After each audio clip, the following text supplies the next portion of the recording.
Hi there, welcome to Helpful Solutions. In this video, we will discuss simple steps to troubleshoot if Maytag dishwasher not starting. Let's dive in. The first is to check the power supply. Ensure the dishwasher is plugged into a working outlet.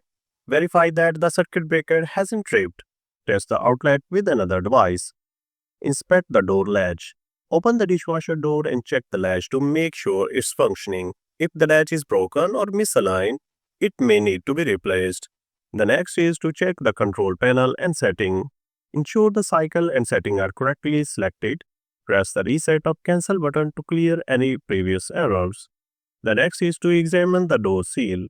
Inspect the door seal for any cracks or wear. Clean the door seal if necessary to ensure a good seal when closed. The next is to inspect the thermal fuse. Turn off the dishwasher, unplug it, and test the thermal fuse with a multimeter for continuity. Replace if necessary. The next is to check the timer or control board.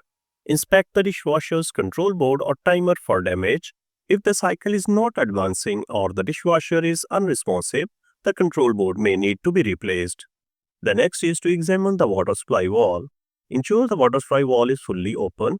Check if the dishwasher is streaming water, as some models wouldn't start if the valve is closed. The next is to test the child lock or control lock. Look for the lock icon on the control panel and deactivate it by pressing and holding the lock or cancel button. The next is to check the faulty wiring. Inspect any visible wiring issues, including losing or damaged wires on the control board or door switch. If the issue persists, contact Maytag customer support service or schedule a repair appointment. And there you have it. If you found this video helpful, don't forget to like, share, and subscribe to our channel for more practical tips. Thanks for watching.